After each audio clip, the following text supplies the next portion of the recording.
Good morning everyone. આજે આપણે SYBA compulsory ઇંગ્લિશમાં પોએમ 2 ભણીશું.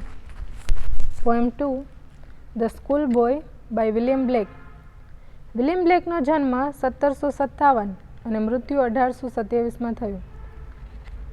આ પોએમમાં સ્કૂલ જવાવાળો બાળક પોતાને પક્ષી સાથે કમ્પેર કરે છે જે પાંજરામાં કેદ છે.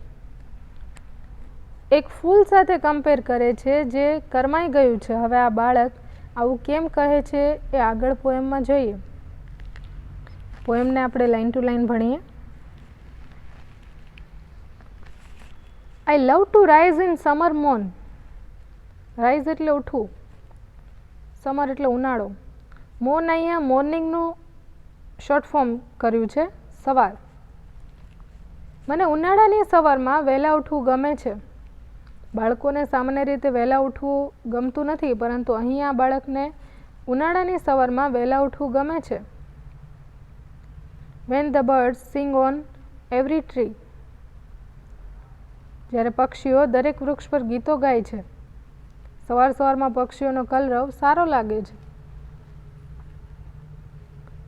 The distant huntsman winds his horn. Distant એટલે દૂરનું, હન્ટ્સમેન એટલે શિકારી, વિન્ડ્સ એટલે પવન, હોર્ન એટલે અહીંયા શિંગડા નથી, પણ એક શિંગડા જેવું, શિંગડાના આકારનું એક શંખ કે જે વાગતું હોય. કેટલાક દૂર, ક્યાંક દૂર એક શિકારી પોતાનું શંખ વગાડતો હોય છે. આ શંખ ત્યારે વગાડવામાં આવે છે જ્યારે તેને શિકાર કરવો હોય અને અથવા તે શિકાર કરી લીધો છે એની જીતની ખુશીમાં તે શંખ વગાડે છે. And the skylark sings with me. અને સ્કાયલર્ક પક્ષી મારી સાથે ગાય છે. સ્કાયલર્ક એક પક્ષી છે અને જે સવાર સવારમાં ખુશખુશાલ થઈ કલરવ કરતો હોય છે. ઓ વોટ સ્વીટ કંપની. કંપની એટલે સાથ. અરે કેટલી સ્વીટ કંપની છે. અમે બંને કેટલું સારું ગાઈએ છીએ. અમારા બંનેની કંપની કેવી સારી લાગે છે.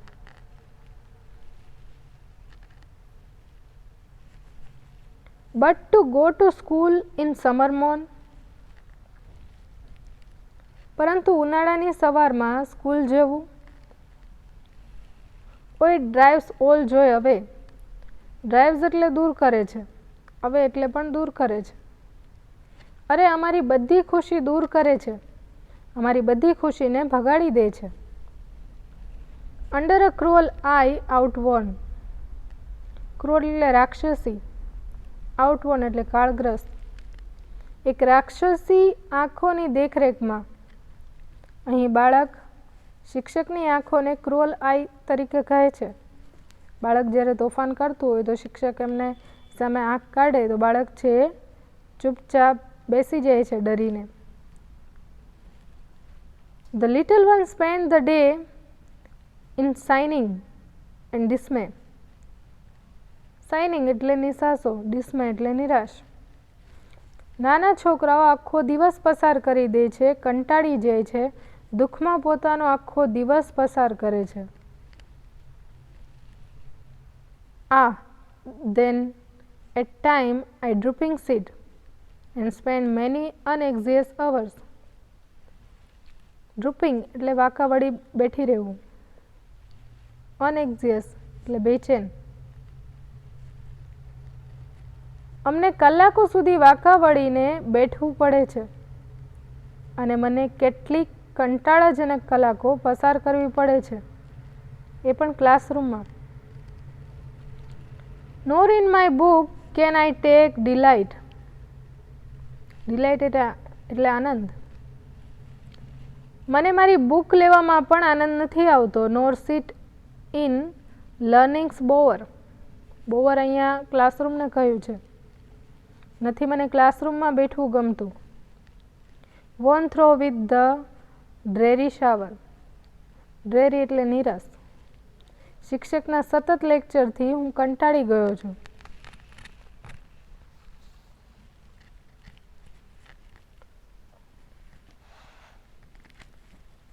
How can the bird that is born for joy sit in a cage and sing?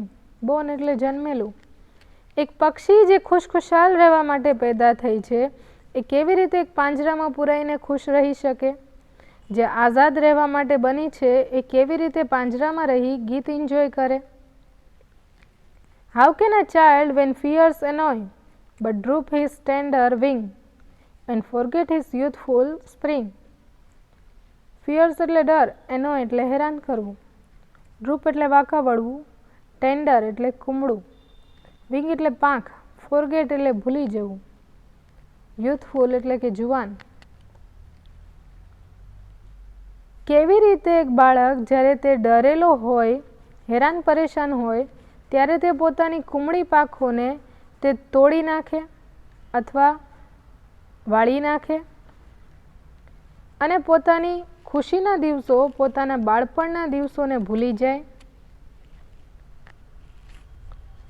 Oh father and mother, if birds are nipped and blossom blow away. Birds એટલે કળી,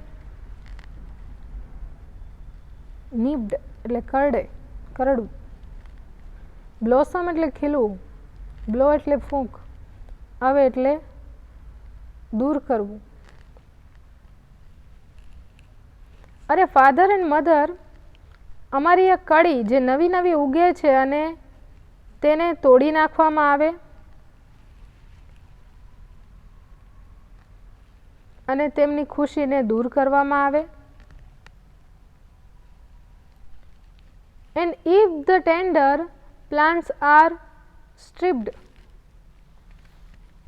of their joy in the springing day by sorrow and care's dismay. Tender એટલે કુમળું, plants એટલે છોડ, સ્ટ્રિપ્ડ એટલે છીનવી લેવું, spring એટલે વસંત, sorrow એટલે દુઃખ, કેર એટલે કાળજી, ડિસ્મે એટલે નિરાશ. અને જો આ કુમળા છોડને દૂર રાખવામાં આવશે, તેમની ખુશીને, જ્યારે તેમની ખુશીના દિવસોને ખીલવવી જોઈએ અને તેમને દુઃખ દેવામાં આવશે અને તેમને વધુ રોકટોક કરી, વધુ કાળજી બતાવી તેમને નિરાશ કરવામાં આવે.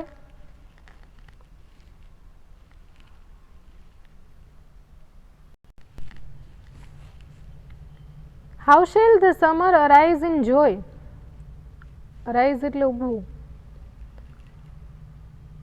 ઉનાળાની સવાર કેવી રીતે આનંદિત થશે? Or the summer fruits appear. Fruits એટલે ફળ, અપિયર એટલે દેખાડવું.